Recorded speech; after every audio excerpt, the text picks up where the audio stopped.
إنه هو السميع العليم رب السماوات والأرض وما بينهما إن كنتم موقنين لا إله إلا هو يحيي ويميت ربكم ورب آبائكم الأولين بل هم في شك يلعبون فارتقب يوم تأتي السماء بدخان مبين يغشى الناس هذا عذاب علیم۔ یہ سورۃ الدخان ہے جس کی چند آیات میں نے آپ کے سامنے پڑھی ہیں، اور اس سورت کا نزول نبی اکرم صلی اللہ علیہ وسلم کی پیغمبرانہ زندگی میں کس عہد میں کس دور میں ہوا، یہ بات پچھلے درس میں ذکر کی جا چکی ہے۔ اس کا نام جیسا کہ ابھی آپ نے سنا اسی سورت کی آیت نمبر 10 میں موجود ہے، فَارْتَقِبْ يَوْمَ تَأْتِي السَّمَاءُ بِدُخَانٍ مُبِينٍ، اور دخان دھواں، سورت کا نام الدخان، اسی طرح الحدید، اور انہی حوالوں سے پچھلے درس میں نے یہ بات بھی ذکر کی تھی کہ اللہ رب العزت نے ہمیں علم حاصل کرنے، صنعت و حرفت کو اپنانے، زراعت و باغبانی سیکھنے اور کرنے، اور اسی طرح کے جتنے بھی دنیاوی علوم ہیں ان سب کو سیکھنے کی طرف ترغیب دلائی ہے۔ علوم شریعت کے بعد، قرآن و سنت کے بعد جتنے بھی علوم ہیں وہ حاصل کیے جا سکتے ہیں سوائے دو کے، ایک علم سحر اور دوسرا علم نجوم، جو کہ سحر کی ہی ایک قسم ہے۔ اس کے علاوہ جتنے بھی علوم ہیں وہ حاصل کیے جا سکتے ہیں۔ اور دوسری بات جو پچھلے درس میں آئی تھی وہ یہ تھی کہ اللہ رب العزت نے اس قرآن کریم کو ایک مبارک رات میں نازل فرمایا، وہ مبارک رات جسے اللہ رب العزت نے 30ویں سپارے میں قدر والی رات قرار دیا، انا انزلناہ فی لیلۃ القدر، اور یہاں فرمایا انا انزلناہ فی لیلۃ مبارکہ، ہم نے اس قرآن کو برکتوں والی رات، مبارک رات میں نازل کیا۔ اس رات کے بارے میں فرمایا فیہا یفرق کل امر حکیم، اس رات میں جتنے بھی مضبوط اور حکیمانہ امور ہیں ان میں اللہ رب العزت کے حکم سے فیصلے صادر ہوتے ہیں، اور وہ فیصلے کس رات میں ہوتے ہیں؟ جس رات میں قرآن نازل کیا گیا۔ دو جگہ 30ویں سپارے میں سورۃ القدر اور یہاں سورہ دخان میں، دونوں جگہ اللہ نے فرمایا کہ یہ قدر والی رات جس میں کہ قرآن نازل کیا گیا، یہ مبارک رات جس میں کہ قرآن نازل کیا گیا، اور اسی رات کے بارے میں فرمایا کہ اس میں اللہ رب العزت کے حکم سے حکیمانہ امور کے فیصلے صادر ہوتے ہیں۔ وہ فیصلے کیا ہوتے ہیں؟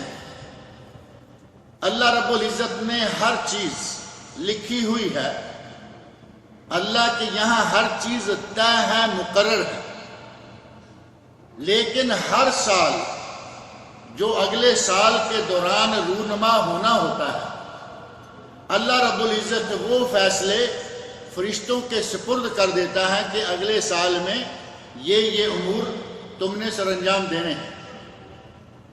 ان امور میں موت و حیات، رزق اور دیگر امور وہ سارے شامل ہیں۔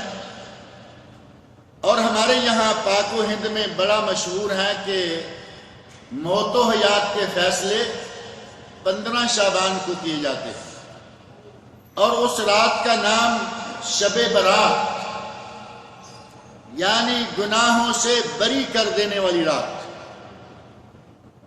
اللہ رب العزت نے فرمایا کہ یہ وہ رات ہے جس رات میں قرآن نازل کیا گیا.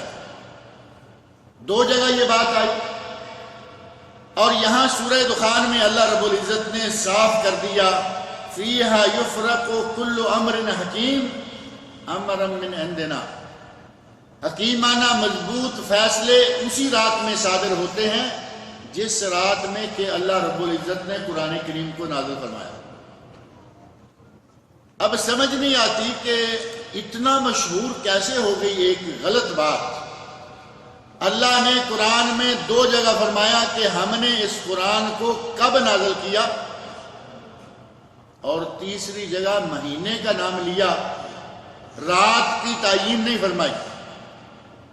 سورہ بقرہ آیت 185 شہر رمضان الذی انزل فیہ القرآن، رمضان وہ مہینہ ہے جس میں کہ قرآن نازل کیا گیا. وہاں مہینہ متعین کیا، رات کی تعین نہیں، اور ان 2 جگہوں پر رات کی تعین فرما دی کہ وہ رات کون سی ہے، قدر والی برکتوں والی رات جس میں کہ قرآن نازل کیا گیا، اور اسی رات میں فیصلے ہوتے ہیں. اب یہاں سے فیصلے مان رہے ہیں کہ سال میں ایک رات ایسی ہے جس میں اللہ رب العزت کے حکم سے حکیمانہ امور میں فیصلے ہوتے ہیں، اور جب باری آتی ہے رات طے کرنے کی تو ساری قرآن کی آیات، نبی صلی اللہ علیہ وسلم کی صحیح بخاری اور صحیح مسلم میں وارد احادیث، بخاری اور مسلم کی حدیث میں یہ بات موجود ہے کہ وہ لیلۃ القدر رمضان المبارک میں ہے، وہ لیلۃ القدر رمضان المبارک کے آخری عشرہ میں ہے، وہ لیلۃ القدر آخری عشرہ کی طاق راتوں میں 21، 23، 25، 27 اور 29، ان 5 راتوں میں سے کسی ایک رات میں وہ لیلۃ القدر ہے. بخاری مسلم کی اور دیگر کتب کی صحیح ترین اسناد کے ساتھ شامل جو احادیث ہیں، ثابت شدہ احادیث کو چھوڑ دیا. قرآن کریم سورۃ البقرہ آیت 185 کو چھوڑ دیا کہ قرآن رمضان میں نازل ہوا، اور برات، شب برات، فیصلوں والی رات شعبان میں لے گئے. اور ہمارے یہاں پاک و ہند میں اس رات میں کیا کیا کچھ ہوتا ہے. چراغاں کیا جاتا ہے، حلوے پکائے جاتے ہیں، گھروں کی صفائی کی جاتی ہے، یہ کیا جاتا وہ کیا جاتا. اور ہمیں عادت ہے بعض کاموں کو اپنی مرضی سے جہاں سے چاہتے ہیں اٹھا کے جہاں چاہتے ہیں جا کے لگا لیتے ہیں. اگر لوگوں سے پوچھا جائے کہ اس شب برات میں جسے 15 شعبان کی رات کو تم نے برات کا نام دیا ہے، اس رات میں حلوے وغیرہ پکانے اور کھانے کا کیا مطلب ہے، کیا سبب ہے، تو کیا جواب دیا جاتا ہے؟ کہتے ہیں نبی صلی اللہ علیہ وسلم کے دندان مبارک شہید ہوئے، آپ کے لیے حلوہ پکایا گیا اور آپ نے حلوہ کھایا، ہم کھاتے ہیں تو تمہیں کیا تکلیف ہے؟ یہ جواب تو سنا ہوگا نا. اب دندان مبارک کب ٹوٹے؟ یہ پہلے بھی بات یہاں میں کر چکا ہوں. نبی صلی اللہ علیہ وسلم کے دندان مبارک شہید کب ہوئے؟ غزوہ احد میں. اور غزوہ احد کب ہوا؟ رمضان المبارک کے بعد شوال میں. اور حلوہ کب پکا رہے ہیں؟ 15 شعبان. کوئی جوڑ ہے؟ بالکل اسی طرح کا معاملہ یہاں کیا. اللہ رب العزت نے فرمایا کہ ہم نے قرآن کو رمضان میں نازل کیا، ہم نے قرآن کو لیلہ مبارکہ میں نازل کیا، ہم نے قرآن کو لیلہ قدر میں مبارک کیا. اور ہمارے لوگوں نے سارے کا سارا معاملہ کھینچ کے شعبان کی 15 تاریخ میں ڈال دیا، جبکہ فیصلوں والی وہ رات 15 نہیں، 15 شعبان نہیں، بلکہ فیصلوں والی وہ رات رمضان المبارک کی لیلۃ القدر. اور جتنی بھی روایات 15 شعبان کی رات کے بارے میں اس سلسلہ کی ہیں ان میں سے کوئی ایک روایت بھی صحیح نہیں. اب کہیں گے کہ روایات تو ہیں، اور صحیح بات یہ ہے کہ ہمارے پاکستان میں، انڈیا میں بڑا رواج ہے، ضعیف روایت ہو، موضوع و من گھڑت ہو، منکر و باطل ہو، کہیں روایت ہونی چاہیے. ہم اس کو لے لیتے ہیں اور اس پہ عمل کر گزرتے ہیں، بلکہ پکا کر دیتے ہیں. وہی معاملہ یہاں ہوا. اہل علم نے ذکر کیا کہ کوئی ایک بھی حدیث ایسی نہیں ہے جو صحیح ہو اور اس بات کا پتہ دیتی ہو کہ فیصلوں والی رات شعبان کی 15 تاریخ. ضعیف، من گڑت، منکر اور لا اصل قسم کی روایات ہیں جن کو بنیاد بنایا گیا اور فیصلوں والی رات 15 شعبان کو قرار دیا. 15 شعبان کی رات کو ہمارے بھائی لوگ ڈرتے ہوئے نظر آتے ہیں. اچھا کپڑا پہنا ہوا ہے، غسل کیا ہے، خوشبو لگائی ہے، کانپتے ہوئے راتوں کو مسجدوں میں جمع ہو رہے ہیں. اور خطرہ کیا ہے؟ عبادت کا شوق جتنا ہمیں ہوتا ہے ہمیں معلوم ہے. خطرہ یہ ہے کہ کہیں آج ہمارا نام نہ کٹ جائے کہ اگلے سال میں اسے بھی مرنا ہے. اس مرنے کے ڈر سے نمازیں پڑھ رہے ہیں، مسجدوں میں رونق ہے، جبکہ وہ رات اس کام کی رات ہی نہیں ہے. فیصلوں کی رات رمضان المبارک کی لیلۃ القدر ہے. آگے اللہ رب العزت نے ارشاد فرمایا انا کنا مرسلین، ہم رسول بنا کر بھیجنے والے ہیں. ہم ہیں انبیاء اور رسول کو بھیجنے والے. رحمتم من ربک، اور یہ تیرے رب کی طرف سے رحمت ہے. پچھلے درس میں نے ذکر کیا تھا کہ رب کا معنی ہے پروردگار. پروردگار کا معنی پالنے والا، روزی دینے والا. اور اللہ رب العزت نے صرف یہ نہیں کیا کہ ہمارے جسموں کی پرورش ہو جائے، ہمیں روزی روٹی مل جائے، بلکہ اللہ رب العزت نے پرورش کے ساتھ ساتھ ہماری روحانی تربیت بھی کی، اور اس کے لیے آسمان سے کتابیں نازل کی اور انبیاء اور رسل کا سلسلہ شروع فرمایا. اللہ رب العزت نے پرورش کے لفظ میں اس بات کو دیکھیں ملحوظ خاطر رکھا اور فرمایا کہ ہم ہیں جو رسول بنا کر بھیجنے والے ہیں، لوگوں کی رہنمائی کے لیے، لوگوں کی ہدایت کے لیے. اور والدین بھی اپنے بچوں کی پرورش کرتے ہیں، اور یقیناً کرتے ہیں، بڑے شوق سے کرتے ہیں، لیکن ہم ایک پہلو کو صرف سامنے رکھتے ہیں. ہمارے عموماً یہ عادت ہے کہ بچے کو اچھی خوراک مہیا کی جائے، اعلیٰ تعلیم دی جائے.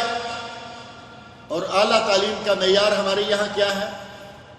میڈیکل، انجینئرنگ، دنیاوی علوم. اللہ رب العزت نے نبیوں کو نہ میڈیکل سکھانے کے لیے بھیجا، نہ سائنس کے لیے، نہ ایگریکلچر کے لیے، نہ کسی اور کام کے لیے. کس کام کے لیے نبیوں کو بھیجا گیا؟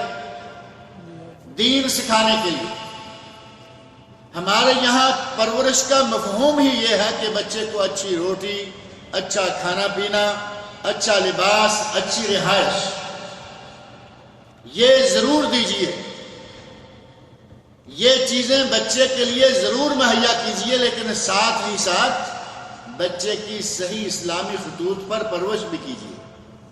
اللہ رب العزت جو پروردگار ہے، جو ساری دنیا کی تخلیق کرنے والا، پرورش کرنے والا ہے، اس نے انسانوں کی روزی روٹی کے ساتھ ساتھ ان کی تربیت، ان کی دینی تعلیم اور شریعت کے لیے انبیاء بھیجے، رسول بھیجے اور کتابیں نازل کی.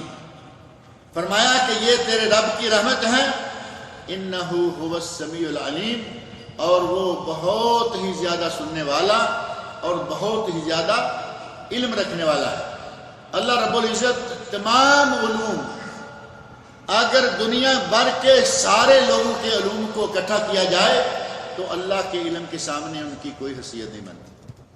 وہ پوری کائنات کو جانتا ہے، اس کا علم پوری کائنات کو محیط ہے، اور پوری کائنات مل کر بھی اس دنیا کے بارے میں پوری طرح احاطہ نہیں کر سکتی۔ اللہ نے فرمایا انہ هو السمیع العلیم، بے شک اللہ بہت ہی زیادہ سننے والا اور بہت ہی زیادہ علم والا ہے۔ رب السماوات والارض وما بینہما، وہ رب جو کہ آسمانوں کا مالک ہے، وہ رب جو کہ زمین کا مالک ہے، وما بینہما، اور جو کچھ زمین و آسمان کے درمیان ہے، زمین و آسمان میں پایا جاتا ہے، ان تمام چیزوں اور تمام مخلوقات کا بھی وہی رب ہے۔ ان کنتم موقنین، اگر تم یقین رکھنے والے ہو، اگر تم یقین والے ہو تو یہ یقین رکھو کہ اس پوری کائنات کا مالک کون ہے؟ صرف اللہ، بنانے والا اللہ، کائنات کا مالک اللہ، اور وہی آسمانوں کا رب اور وہی زمین کا رب بھی ہے۔ اور اسی طرح کی بات اللہ رب العزت نے سورۃ الاعراف میں آیت نمبر 158 میں فرمائی، قل یا ایھا الناس، اے میرے نبی کہہ دیجئے، اے لوگو، انی رسول اللہ الیکم جمیعا، میں تم سب کی طرف اللہ کی طرف سے رسول ہوں۔ انی رسول اللہ الیکم جمیعا، میں تم سب کی طرف، میں تم سب کی طرف اللہ کی طرف سے رسول ہوں۔ الذی لہ ملک السماوات والارض، جو سارے آسمانوں اور زمین کی تمام ملکیتوں کا مالک ہے۔ لا الہ الا ہوا، اس کے سوا کوئی معبود برحق نہیں ہے۔ ہوا یحیی و یمیت، وہ زندہ بھی کرتا ہے اور وہ مارتا بھی ہے۔ فآمنوا باللہ ورسولہ، اللہ پر ایمان لاؤ، اس کے رسول پر ایمان لاؤ۔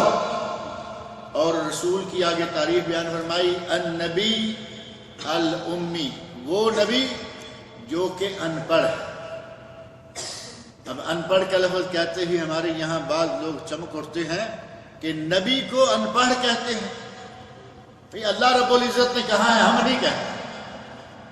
اللہ نے فرمایا النبی الامی، وہ نبی جو کہ ان پڑھ ہے۔ لیکن ان پڑھ کیسے؟ جنہوں نے پڑھے لکھے لوگوں کو سکھا دیا، پڑھے لکھے لوگوں کو عقل دی، پڑھے لکھے لوگوں کو جنہوں نے سدھار دیا۔ الذی یؤمن باللہ وکلماتہ، جو کہ ایمان رکھتے ہیں اللہ کی ذات پر اور اس کے کلمات پر۔ واتبعوہ، تم اسی کی پیروی کرو۔ لعلکم تہتدون، تاکہ تم ہدایت پا جاؤ۔ اللہ رب العزت نے فرمایا کہ وہ زمین و آسمانوں کا مالک ہے، اور ساتھ ہی فرمایا لا الہ الا ہوا یحیی و یمیت، اللہ وہ ذات ہے جس کے سوا کوئی معبود برحق نہیں ہے، اور اس کی ایک صفت یہ بھی ہے کہ وہی زندہ کرتا ہے اور وہی مارتا ہے۔ دنیا میں ایک انسان ایسا بھی گزرا جس نے یہ کہا کہ میں بھی زندہ کر سکتا ہوں، مار بھی سکتا ہوں۔ کیا یہ ممکن ہے؟ اللہ کے سوا نہ کوئی زندگی دے سکتا ہے، نہ کوئی موت دے سکتا ہے۔ لیکن جب آدمی شیطان کے ہاتھ میں کھلونا بنتا ہے، آدمی جب بہکتا ہے، پٹڑی سے اترتا ہے، جب آدمی کے دماغ کی چولیں ڈھیلی ہو جاتی ہیں تو وہ اس قسم کی باتیں کرنے لگتا ہے۔ نمرود نے ابراہیم علیہ السلام کے زمانے میں، جو نمرود تھا موسیٰ علیہ السلام کے زمانے میں فرعون رہا، نبی صلی اللہ علیہ وسلم کے زمانے میں ابو جہل رہا، ابراہیم علیہ السلام نے حق اور باطل ہمیشہ مقابلے میں آ رہے ہیں۔ آدم علیہ السلام کے زمانے میں باطل کی شکل میں کون تھا؟ ابلیس۔ جنت میں آدم علیہ السلام کے مقابلے میں جنت میں باطل کھڑا ہو گیا۔ آدم علیہ السلام کے بارے میں کہا کہ اللہ کی قسمیں کھائیں، کہا میں اس کی اولاد کو بھٹکاؤں گا، آگے سے پیچھے سے دائیں سے بائیں سے آؤں گا اور انہیں لوگوں کو اس حد تک پہنچا دوں گا اس کی اولاد کو یہاں تک پہنچا دوں گا کہ یہ تیری ساخت اور تخلیق کو بدل دیں گے.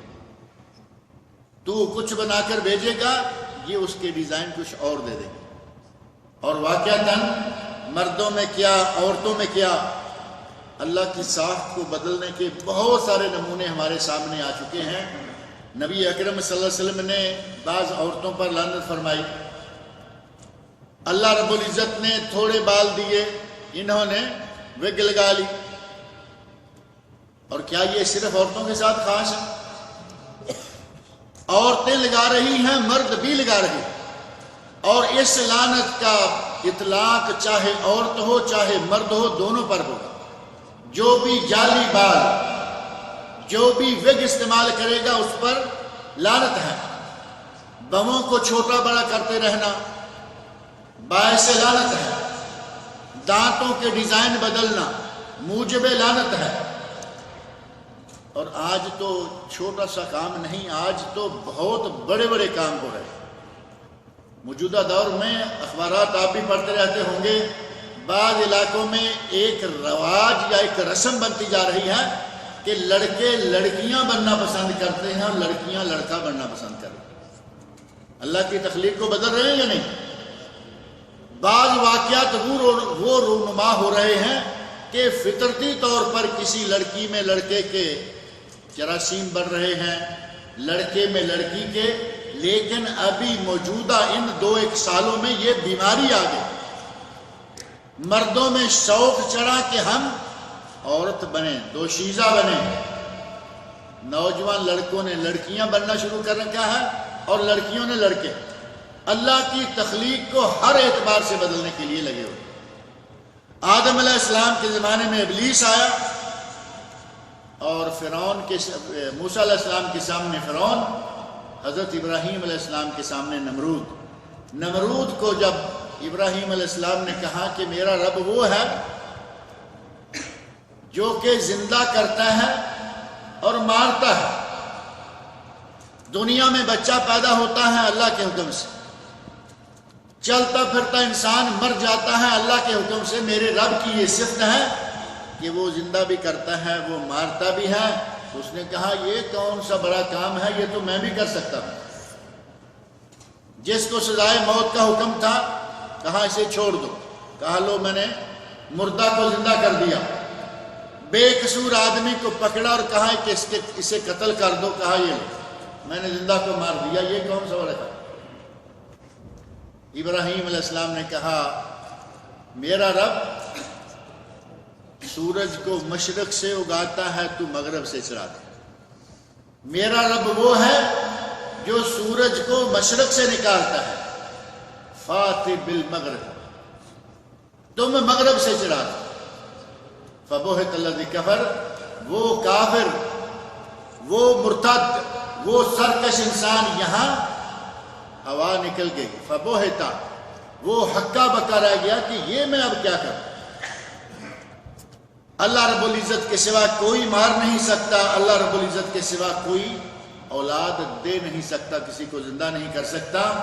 ربکم و رب آبائکم الاولین، وہ تمہارا بھی رب ہے اور تمہارے آباء و اجداد کا بھی رب ہے.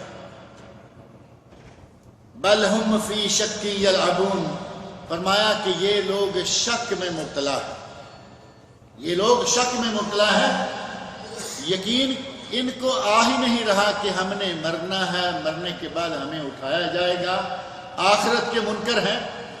اللہ رب العزت نے فرمایا کہ میں مردے سے زندہ، زندہ سے مردہ، یہ میری قدرتوں میں ہے کہ بچوں کو دنیا میں بھیجنا.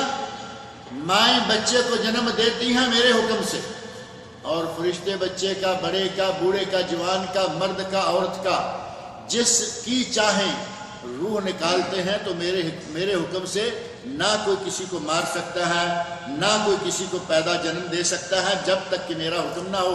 لیکن یہ لوگ شک میں کھیل رہے ہیں. فرمایا فارتقب یوم تأتی السماء بدخان مبین، تم انتظار کرو اس دن کا. فارتقب، انتظار کرو. یوم تأتی السماء بدخان مبین، اس دن کا جب کہ آسمان دھواں لائے گا. اس دن کا انتظار کرو، اس دن کے منتظر رہو جب کہ آسمان ظاہر دھواں لائے گا. صحیح بخاری شریف میں حدیث موجود ہے، گزشتہ درس میں بھی میں نے یہ واقعہ ذکر کیا تھا کہ نبی اکرم صلی اللہ علیہ وسلم نے مشرکین مکہ کے ظلموں، ان کی اذیتوں اور ان کی تکلیفوں سے تنگ آ کر اللہ رب العزت سے یہ خواہش کی کہ یا اللہ انہیں کسی عذاب کا مزہ چکھا کہ یہ کچھ نرم ہوں، ان کے دلوں میں رقت پیدا ہو، تیرے دین کو سمجھنے پر تھوڑی بہت توجہ دے. اللہ رب العزت نے ان کو قحط سالی میں مبتلا کر دیا، اور قحط سالی میں مبتلا اس حد تک کیا کہ کھانے پینے کے لیے کچھ نہیں ہے. بھوک کی وجہ سے اور تکلیف کی وجہ سے جب آسمان کی طرف نگاہ اٹھاتے ہیں تو انہیں صرف دھواں سا نظر آتا ہے. آسمان جیسے آج خوبصورت نیلی چھت ہے انہیں یہ نظر نہیں آتا، بلکہ تکلیف کی وجہ سے، بھوک کی وجہ سے نڈار ہیں، نیم بے ہوشی کا سا عالم ہے. لوگوں کو آسمان کی طرف نگاہ اٹھائی، دیکھا کہ اوپر آسمان نہیں بلکہ دھواں ہے، اور وہ دھواں عام سا نہیں کہ صرف نظر ہی آ رہا، بلکہ ان لوگوں کے لیے بہت تکلیف دہ ہو گیا، ان کے لیے المناک. اللہ رب العزت نے فرمایا کہ اس دن کا انتظار کرو جب کہ آسمان بظاہر دھواں لائے گا. ایک تفسیر یہ کی گئی کہ مشرکین مکہ کو سبق سکھانے کے لیے اللہ رب العزت نے ان کے لیے ایک ہلکے پھلکے عذاب کا انتظام کیا، اور یہ واقعہ گزر چکا ہے. اور ایک تفسیر اس کی اہل علم نے یہ بھی کی ہے کہ یہ قرب قیامت میں، قیامت کے قریب جو 10 بڑی بڑی نشانیاں پیش آئیں گی کہ قیامت آئی کہ آئی، ان 10 نشانیوں میں سے ایک یہ بھی ہے کہ آسمان دھویں سے اٹا ہوا، دھویں سے بھرا ہوا نظر آئے گا، اور وہ دھواں مسلمانوں کو، اہل ایمان کو کوئی تکلیف نہیں دے گا، لیکن اہل کفر کے لیے، دوسرے لوگوں کے لیے بہت ہی عذاب کا باعث ہوگا، اذیت کا باعث ہوگا. تو کہاں فرتقب، انتظار کرو، یوم تأتی السماء بدخان مبین، جب کہ آسمان دھواں لائے گا اس دن کا انتظار کرو. یغشی الناس، وہ دھواں لوگوں کو ڈھانپ لے گا، دھواں لوگوں میں آ جائے گا، ان پہ چھا جائے گا اور انہیں ڈھانپ لے گا.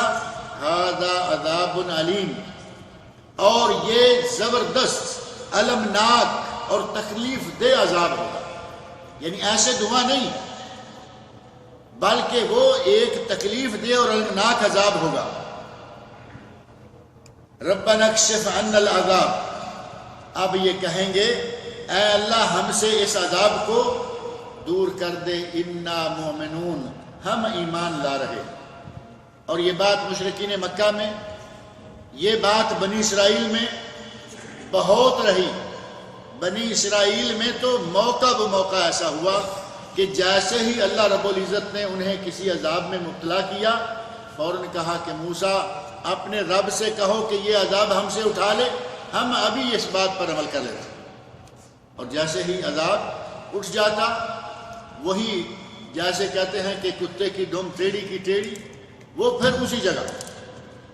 مشرکین مکہ نے نبی اکرم صلی اللہ علیہ وسلم سے مطالبے کیے، کہا کہ یہ کرو تو ہم ایمان لے آئیں گے.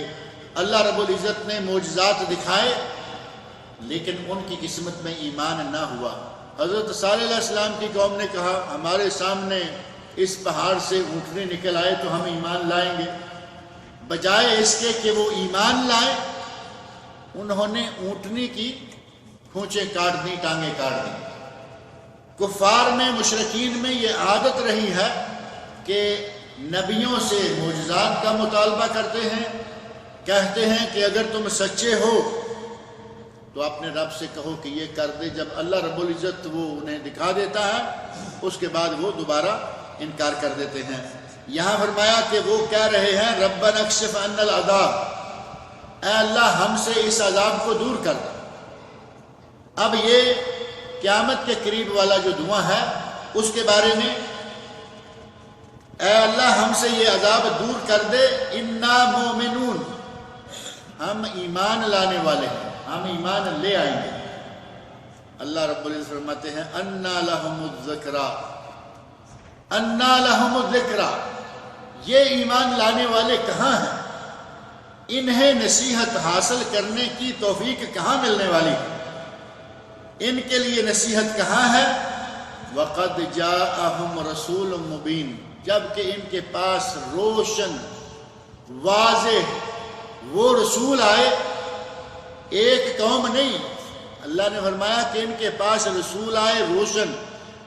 موسیٰ علیہ السلام رسول ہیں، اللہ رب العزت کی طرف سے آیات بینات ان کے پاس موجود ہیں، معجزات موجود ہیں، جو انہوں نے مانگا انہیں دیا گیا، معجزہ مانگا معجزہ دیا گیا، نعمتیں مانگی نعمتیں دی گئیں۔ کتنا اللہ رب العزت نے انہیں نوازا، ریڈی میڈ کھانا مانگا ریڈی میڈ کھانا مل گیا، پارسل کی شکل بہترین پکے پکائے کھانے آ رہے ہیں، من و سلوہ، لیکن کھا رہے ہیں خود وہی کے وہی ہیں۔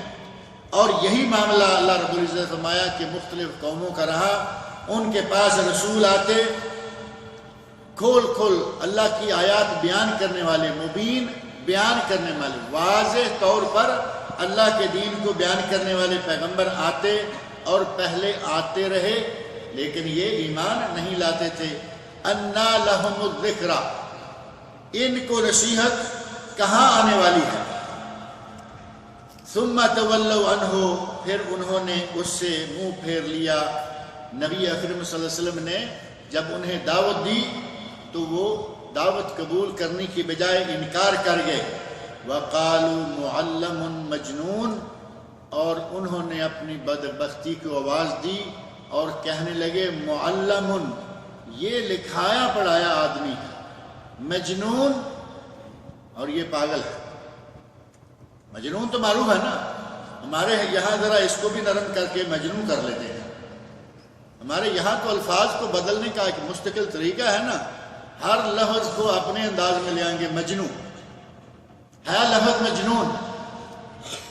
مشرکین مکہ نے نبی اکرم صلی اللہ علیہ وسلم پر یہ الزام لگایا کہ یہ مجنون بھی ہے اور یہ لوگوں کا سکھلایا پڑھایا ہوا ہے، اس پہ اللہ کی طرف سے وحی نہیں اترتی، یہ اللہ کا کوئی پیغمبر نہیں، بلکہ ہمارے درمیان سے اٹھا، ہمارے درمیان اس نے جنم لیا، بچہ تھا ہمارے مابین تھا، جوان ہوا ہمارے مابین تھا، اب 40 سال کا ہوا ہے تو کہتا ہے میں نبی ہوں۔ کہتے ہیں کہ اس پہ جو کہہ رہا ہے وہی اترتی ہے، اللہ کی طرف سے کوئی وحی نہیں آتی، بلکہ معلم، ایک لفظ ہے معلم، معلم کا معنی پڑھانے والا، اور معلم پڑھایا گیا، سکھلایا گیا، یعنی کوئی اس کو سکھلاتا ہے۔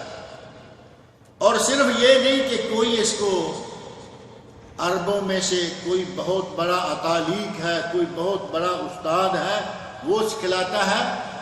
اللہ رب العزت نے انہوں نے جو الزام لگایا، کہا کہ انہیں فلاں غلام ہے وہ سکھلاتا ہے۔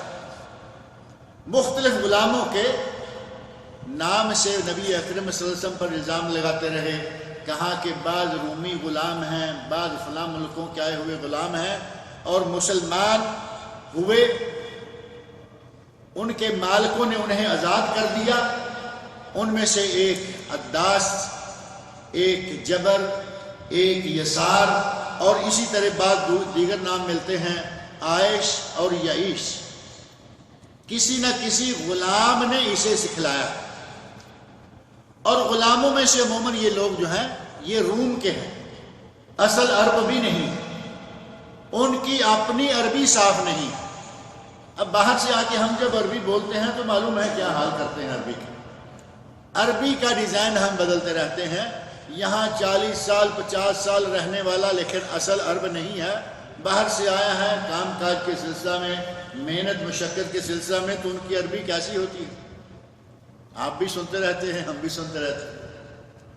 ہمارے یہاں تو ہمارے اپنے بھائیوں کا صرف علاقہ بدل دیں، انہیں کہیں کہ اردو صحیح کر لو، وہ اردو نہیں صحیح کر پائے۔ بنگلہ دیش کے بھائیوں کا اردو الگ ہے، پختونستان پٹھانوں کا اردو الگ ہے، کیرلا والوں کا اردو، ہر کسی کی زبان الگ الگ ہے۔ اردو تو ایک ہے نا، سیکھنے میں ہر کسی کا تھوڑا تھوڑا ڈیزائن جو ہے وہ الگ ہے۔ جن غلاموں کی طرف نسبت کی کہ یہ ان سے سیکھ کے آتا ہے، اللہ کی طرف سے نازل شدہ وہی نہیں سناتا، بلکہ وہ اس کو سناتے ہیں، یہ ان سے سن کر سن۔ اب یہ انہیں معلوم ہے کہ یہ تو ان پڑھ ہے۔ اللہ رب العزت نے فرمایا نبی امی ہے، انہیں معلوم ہے کہ یہ لکھا پڑھا نہیں، یہ کتاب تو پڑھ نہیں سکتا، اس سے وہ کوئی کتابیں پڑھ کے سناتے ہیں، اور جب یہ اچھی طرح یاد کر لیتا ہے تو آ کے ہمیں کہتا ہے کہ مجھ پر یہ اللہ نے نازل کیا ہے۔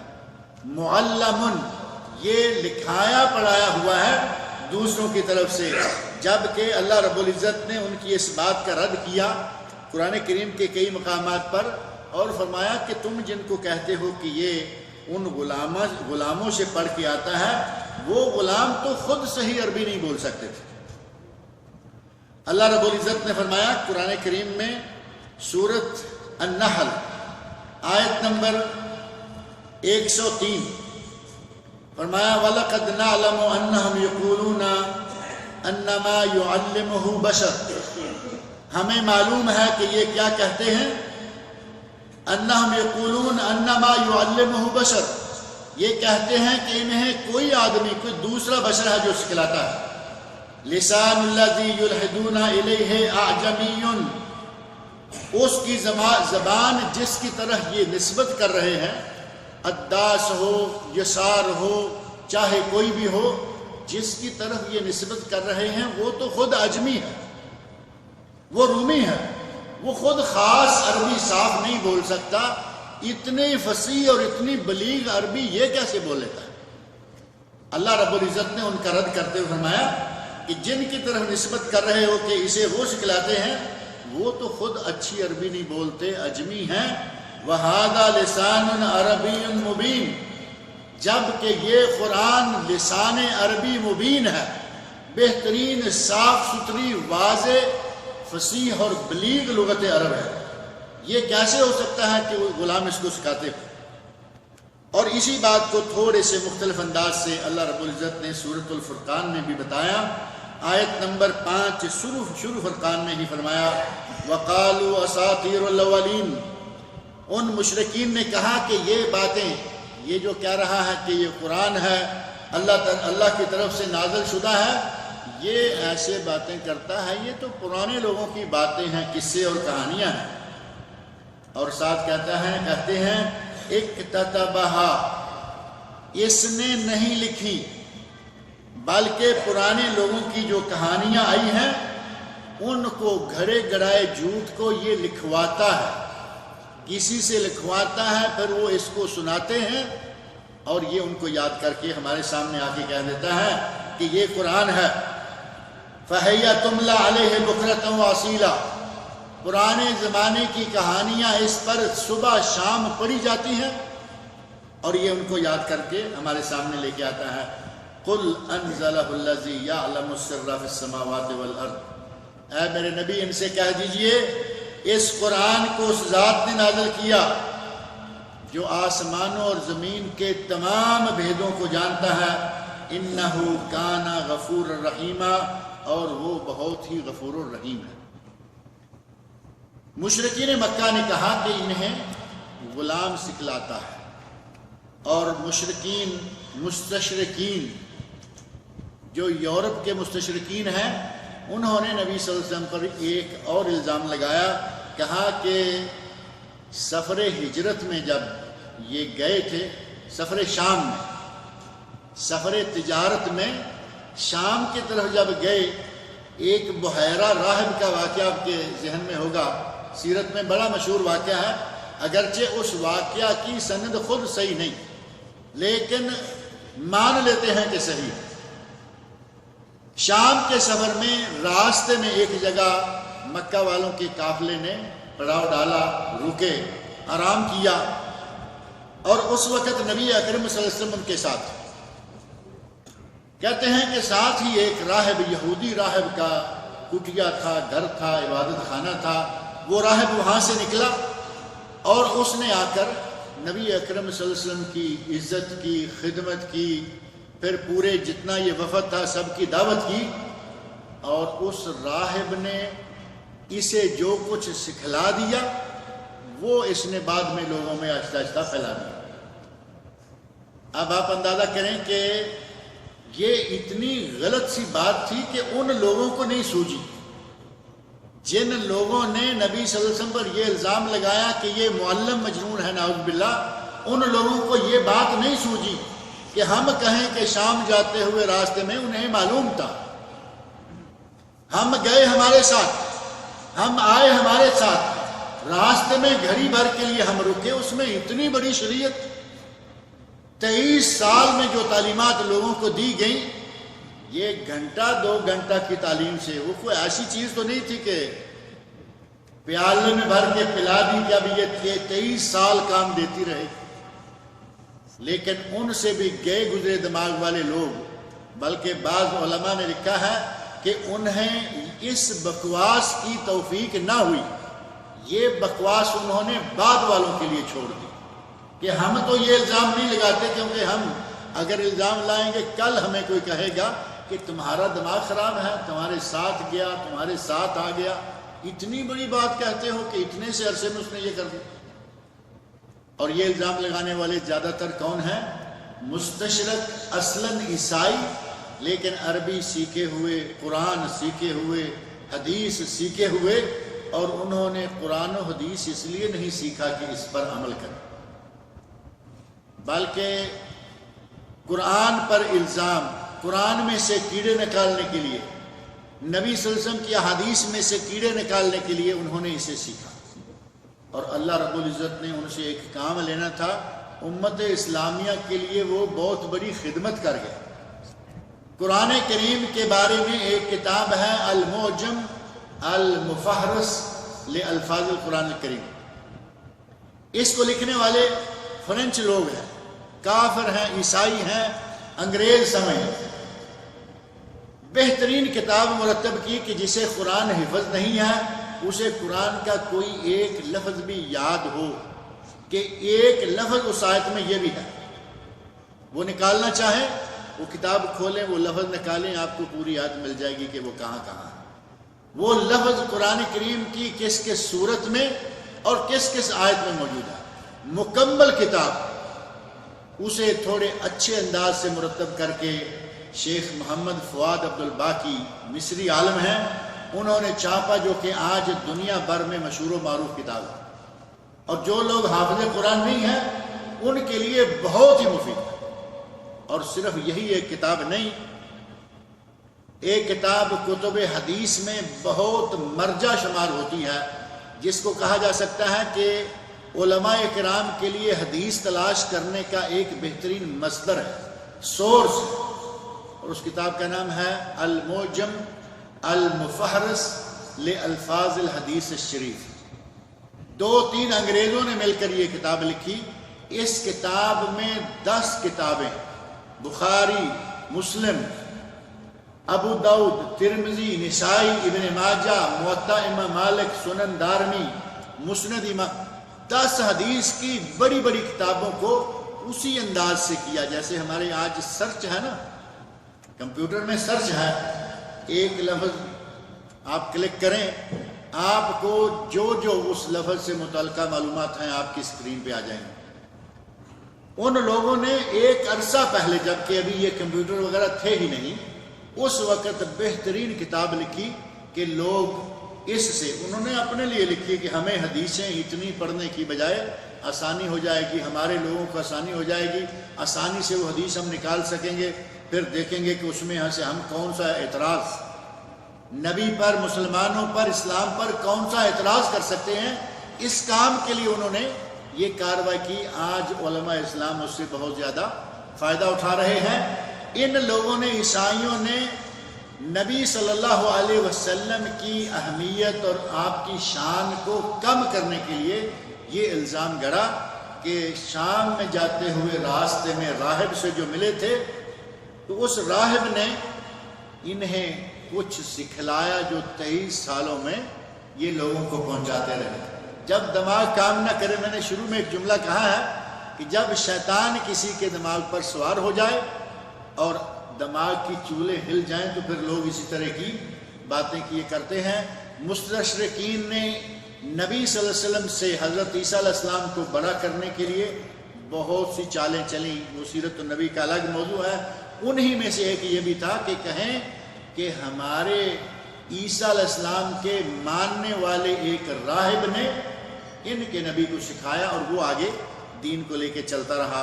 اللہ رب العزت نے فرمایا ثم تولوا عنہ، پھر وہ نبی اکرم صلی اللہ علیہ وسلم سے پھر گئے، پلٹ گئے، منہ پھیر لیا، اور وقالوا، اور انہوں نے کہا معلم مجنون، یہ تو سکھلایا پڑھایا ہوا، کسی غلام کا سکھلایا پڑھایا ہوا ہے۔ انا کاشف العذاب قلیلا، یہ کہہ رہے ہیں کہ اللہ ہم سے عذاب کو دور کر دے، ہم سے عذاب کو دور کر دے، ہم ایمان لے آئیں گے۔ اللہ رب العزت فرما رہے ہیں انا کاشف العذاب قلیلا، ہم تھوڑی دیر کے لیے عذاب کو کاشف کھول دیں گے، عذاب کو ختم کر دیں گے، اس دھوئیں کو اٹھا دیں گے۔ انا کاشف العذاب قلیلا انکم عائدون، لیکن تم عذاب کے اٹھتے ہی دوبارہ پلٹ جاؤ۔ آج کہہ رہے ہو کہ ہمیں اگر اس عذاب سے بچا لیا جائے تو ہم ایمان لے آئیں گے۔ اللہ نے فرمایا ہم اگر تھوڑی دیر کے لیے عذاب کو دور کریں، یہ پلٹ کر دوبارہ وہیں آ جائیں گے۔ انکم عائدون، تم دوبارہ اسی حالت پہ آ جاؤ گے۔ یوم نبطش البطشۃ الکبریٰ، جب کہ ہم ایک مضبوط پکڑ، سخت پکڑ پکڑ لیں گے۔ انا منتقمون، ہم انتقام لینے والے ہیں۔ اللہ نے فرمایا کہ جب ہماری پکڑ آ گئی، ہم نے پکڑ لیا، تو ہماری پکڑ سے کوئی چھوٹ نہیں سکتا، کوئی بھاگ نہیں سکتا۔ اللہ رب العزت کے اسماء حسنی میں سے ایک المنتقم بھی ہے، انتقام لینے والا۔ اور اللہ رب العزت کا انتقام ہمارے جیسا نہیں کہ کسی نے اذیت پہنچائی، ساری دنیا کے کام چھوڑ کے اس کے پیچھے لگ گئے کہ آپ اس سے نپٹیں گے۔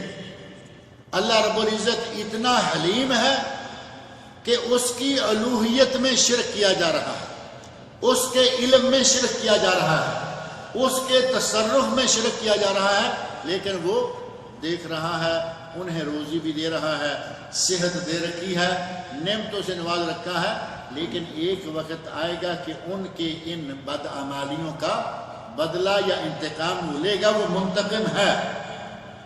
فرمایا یوم نبطش البطشہ، بالیقین وہ وقت آنے والا ہے کہ ہم انہیں خوب اچھی طرح سے پکڑ لیں گے، سختی کے ساتھ پکڑیں گے۔ بطشۃ الکبریٰ، اور یہ بطشہ کبریٰ کب آئے گا؟ قیامت کے دن، جب کوئی کسی سے بھاگ نہیں پائے گا، کوئی کہیں جا نہیں پائے گا۔ اللہ رب العزت کے سوا اس وقت کوئی جبار نہیں ہوگا، کوئی بادشاہ نہیں ہوگا، کوئی صاحب سطوت، صاحب اقتدار نہیں ہوگا۔ اللہ نے فرمایا انا منتقمون، اور ہم انتقام لینے والے ہیں، ہم پکڑنے والے ہیں، ہم ان کے گناہوں کا بدلہ لینے والے ہیں۔ اللہ رب العزت مجھے اور آپ سب لوگوں کو قرآن کریم پڑھنے، سننے، سمجھنے اور اس کے احکام پر عمل کرنے کی توفیق عطا فرمائے۔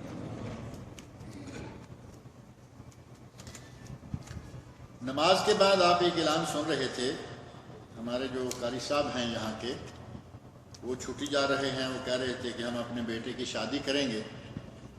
انہوں نے آپ سب سے بھی دعا کی درخواست کی ہے کہ دعا کریں اللہ تعالیٰ ان کا یہ سفر پورا کامیاب رہے، اللہ تعالیٰ انہیں اپنی حفظ و امان میں رکھے، بیٹے کی شادی، دیگر امور جو بھی ہیں ان میں اللہ تعالیٰ ان کے لیے آسانی فرمائے، اور خیر و فیت سے انہیں واپس لائے تاکہ وہ آ کے اپنی اس مسجد کی خدمت کریں۔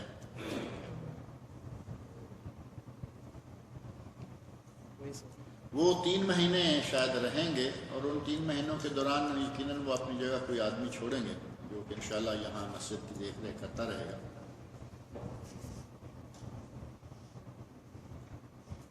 کسی نے لکھا ہے کہ مجھے رات میں خواب آتے ہیں۔ رات میں خواب آتے ہیں یا نیند میں خواب آتے ہیں؟ رات تو نیند میں آتے ہیں، دن کو بھی آ سکتا ہے نیند، اور دن کو خواب بھی آ سکتے ہیں۔ یہ کوئی ضروری نہیں ہے کہ صرف رات میں ہی آئیں۔ لا حول ولا قوت الا باللہ پڑھنے پر پھر بھی خواب آتے ہیں، مشورہ دیجئے۔ خواب آنا یہ تو معروف ہے، خواب تو آتے ہی ہیں، اچھے اور برے دونوں طرح کے۔ اور اگر اچھا خواب آئے تو اپنے کسی اچھے آدمی کو سنانا چاہیے، برا خواب آئے جیسے ہوش آئے بائیں طرف 3 مرتبہ تھوکیں، اعوذ باللہ من الشیطان الرجیم پڑھیں، اور پہلو بدل کر، کروٹ بدل کر سو جائیں۔ نبی صلی اللہ علیہ وسلم ارشاد فرماتے ہیں یہ خواب انہیں کوئی تکلیف نہیں پہنچائے۔ یہ عمل سنت کے مطابق اگر کر لیں تو کوئی تکلیف نہیں پہنچے گی۔ اور اگر ساتھ ہی آپ نے صرف لا حول ولا قوت پہ تکیہ رکھا ہوا ہے، نبی اکرم صلی اللہ علیہ وسلم سوتے وقت کیا کیا کچھ پڑھ کے سوتے تھے، اگر آپ چھوٹی سی وہ حسن المسلم ہے دعاؤں کی کتاب وہ لے لیں، جو اذکار الصباح والمساء ہیں، صبح اور شام کے اذکار وہ پڑھا کریں، جو 5 نمازوں کے بعد کے اذکار ہیں وہ پڑھا کریں، سونے کے وقت کے پھر اسپیشل اذکار ہیں وہ پڑھا کریں، انشاءاللہ یہ برے خواب آنا بند ہو جائیں گے، نہ دن کو آئیں گے نہ رات کو آئیں گے۔ کبھی کبھار کوئی آ جائے، اچھے خواب انشاءاللہ زیادہ تر آیا کریں گے۔ لہذا خاص طور پر آیت الکرسی، سورۃ البقرہ کی آخری 2 آیتیں آمن الرسول سے لے کر آخر تک، اور 3 مرتبہ قل هو اللہ، 3 قل هو اللہ احد، 3 مرتبہ قل اعوذ برب الفلق، 3 مرتبہ قل اعوذ برب الناس، یہ پڑھ کر اپنے ہاتھوں میں پھونک مار کے سر، چہرہ، سامنے کا سارا جسم پر جہاں تک ہاتھ جائے یہ اپنے جسم پر ہاتھ پھیر کر سو جائیں، اللہ رب العزت آپ کو برے خوابوں سے محفوظ کر دے گا اور ہر قسم کے شر سے محفوظ کر دے گا۔ نبی اکرم صلی اللہ علیہ وسلم کا یہ عمل مبارک تھا کہ آپ ہمیشہ سونے سے پہلے یہ اذکار وغیرہ کر کے سویا کرتے تھے۔ آپ بھی اس پر عمل کریں، انشاءاللہ برے خواب آنا بند ہو جائیں گے۔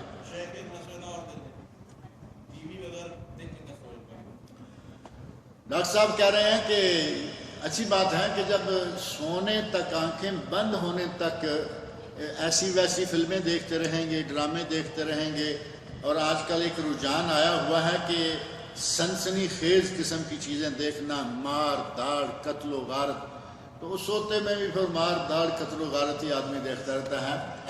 ہوش حواس میں تو اپنی مرضی سے دیکھنا ہے، سوتے میں دیکھے گا تو پھر ڈرے گا بھی، پریشانی بھی آئے گی۔ ٹیلی ویژن، ابھی پچھلے دنوں ایک میسج تھا کسی سعودی ڈاکٹر کی طرف سے کہ ہمارے لوگوں میں ایک عادت ہے کہ سونے سے پہلے ادھر موبائل کی سکرین سے نظر ہٹائی، بلکہ کبھی موبائل کی سکرین پر نظر ہوتی ہے اور موبائل گر گیا اور صاحب سو گئے۔ انہوں نے کہا کہ یہ نظر کے لیے بہت نقصان دہ، موبائل کی یا کسی ٹیلی ویژن کی سکرین پہ نظر ہو اور فوراً بعد میں سو جائے، یہ نظر کے لیے بہت نقصان دہ ہے۔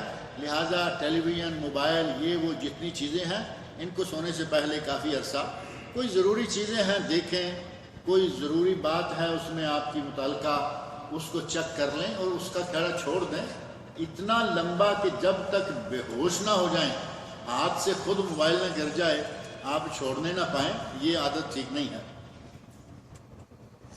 کیا مدینہ منورہ میں شفا کا کنواں کوئی واقع ہے؟ اس سے متعلق یوٹیوب پر ویڈیوز بھی موجود ہیں۔ کہا جاتا ہے کہ نبی صلی اللہ علیہ وسلم نے جنگ بدر سے واپسی پر اس کنویں میں اپنا لعاب مبارک ڈالا، جس سے اس کا پانی میٹھا اور اس میں شفا ہے، جو بھی اس پانی کو پیتا ہے شفا پاتا ہے۔ میں پچھلے دنوں یہ بات سن رہا ہوں، کچھ عرصے سے یہ بات آ رہی ہے کہ اس کو بیر شفا کہا جاتا ہے، اور مدینہ میں نہیں ہے نہ مکہ میں ہے، یہ کہیں ہٹ کے دونوں طرف سے کچھ دور راستے میں جا کے ہے۔ اس کے بارے میں کہا جاتا ہے، یہ تو بات ہے، مشہور ہے یہ، اور اس کا پانی عام معروف ہے کہ نبی صلی اللہ علیہ وسلم کا لعاب مبارک اس میں گیا، پانی میٹھا ہونا چاہیے، اس کا پانی میٹھا نہیں ہے. جس کا جی چاہے لا کے آج بھی چیک کر کے دیکھ لے, نبی صلی اللہ علیہ وسلم کے لعاب مبارک سے قیامت تک پانی میٹھا رہے گا. اگر میٹھا ہوا ہے, اس کا پانی میں نے چکھ کے بھی دیکھا ہے, اس کے پانی میں کوئی مزہ نہیں, بلکہ اس میں تھوڑی سی تلخی اور تھوڑا جیسے کچھ تیل ٹائپ چیز نہیں ہوتی ہے. لیکن لوگوں نے مشہور کر رکھا ہے, کوئی اس کی سند نہیں ہے کہ یہ وہی کنواں ہے جس میں نبی صلی اللہ علیہ وسلم نے اپنا لعاب مبارک ڈالا تھا. اب رہا یہ کہ یوٹیوب پر ویڈیوز آ گئی ہیں, تو یوٹیوب اور فیس بک اور کیا ہے اور واٹس اپ, آج کل یہ فیس بک واٹس اپ یہی مفتی کام کر رہے ہیں زیادہ تر. مولویوں تو کچھ سنتا نہیں ہے. یوٹیوب میں آ گیا, بس دیکھا, ہم نے خود دیکھا ہے, کہیں گے ہم نے خود دیکھا ہے. کہاں دیکھا؟ فیس بک پہ. کہاں دیکھا؟ واٹس ایپ میں. کہاں دیکھا؟ یوٹیوب پر. میرے بھائی وہ پتہ نہیں کون کون اس میں, اور آپ صرف یہی دیکھتے ہیں, یہ بھی اچھا ہے. ان بلاؤں میں تو بہت ساری مصیبتیں اور بہت ساری گندگیاں موجود ہیں.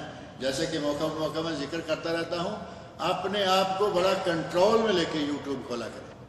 یوٹیوب کھولنا خطرے سے خالی نہیں ہے. اپنے بچوں کو یوٹیوب سے بلکہ نیٹ سے بہت بچا کے رکھیں. اپنی نگرانی میں, کنٹرول میں نیٹ سے استفادہ کرنے کا انہیں موقع دیں. کہتے ہیں کیا یہ کنواں ابھی موجود ہے؟ کنواں ابھی موجود ہے. ابھی چند سال پہلے وہاں سے کوئی آدمی پانی لایا, جو میں نے چکھا. میں نے کہا کہ دیکھیں, نبی پاک صلی اللہ علیہ وسلم کا لعاب مبارک پانی میں ہوگا تو پانی کا مزہ ہوگا. یقین جانے آج تک بھی مجھے محسوس ہو رہا ہے کہ اس کے بے مزگی, بد مزگی اور تلخی سی محسوس ہوتی. شادی کے موقع پر جو مانجا منگنی بارات کا کھانا کھلاتے ہیں, مانجا منگنی بارات, منجے, یہاں منجا لکھا ہوا ہے, چلے مانجا ہے منجا ہے. ہمارے یہاں منجا چارپائی کو بھی کہتے ہیں, اور کیا چارپائی پہ بٹھا کے کھانا کھلایا جاتا ہے, اس لیے منجا نام رکھا ہے. بارات کی شرعی حیثیت کوئی نہیں ہے. پہلی بات یہ جو ہمارے یہاں بڑی بڑی باراتیں لڑکی کے گھر میں جاتی ہیں, لڑکی کے ماں باپ کا کباڑہ کر کے آتی ہیں, یہ باراتیں ہی شرعاً ثابت نہیں. اور پھر باراتی خود اور گھر والے اپنے ساتھ جو جہیز کی حالت میں گھر والوں کا دیس نکال کے لاتے ہیں, نہ جہیز ثابت ہے نہ یہ باراتیں ثابت ہیں.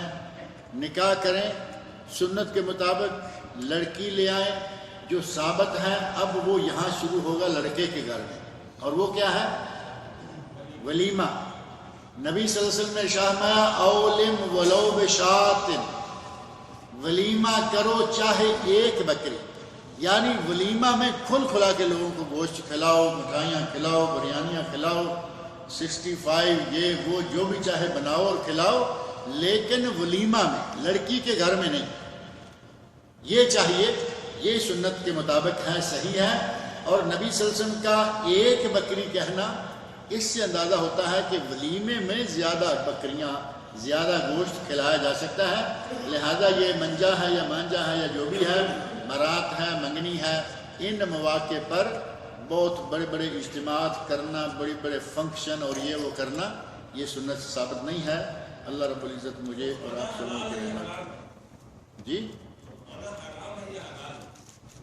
میں حرام حلال کرنے والا کون ہوتا ہوں؟ کیونکہ وہ صحیح مناسبت نہیں ہے, وہ وقت صحیح شرعی طور پر جائز نہیں ہے. لہذا اس کو اوائڈ کریں, اور اتنے بڑے سخت فتوے لگانے سے بچیں تو اچھا. منجے کی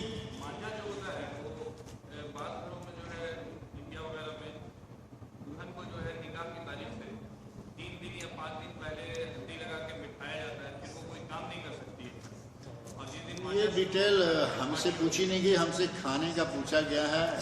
اس کے بارے میں مطالعہ کریں گے, کبھی بتائیں گے انشاءاللہ. مانجا کیا ہے نہیں کیا ہے. ہلدی کی مالش ہوتی ہے اور کیا کیا کچھ ہوتا ہے. یہ ساری رسمیں ہیں غیر اسلامی رسمیں. اور ہمارے پاکستان, انڈیا, بنگلہ دیش میں, ہمارے اسلام میں بہت ساری چیزیں ہندوؤں سے آئی ہوئی. اب ان کی تفصیل کا یہ موقع نہیں ہے. بعض اہل علم نے اس موضوع پر باقاعدہ لکھا بھی ہے, اور باقاعدہ درس بھی ہیں کہ اسلام میں، اور کتابیں ہیں پوری، اسلام میں ان ہندوؤں سے اور تصوف میں ان ہندوؤں سے کیا کیا کچھ آ گیا ہے، اس کے بارے میں باقاعدہ کتابیں ملتی ہیں۔ ان میں یہ مہندی لگانا، بارات، گانے، باجے، یہ اور وہ، یہ مسلمان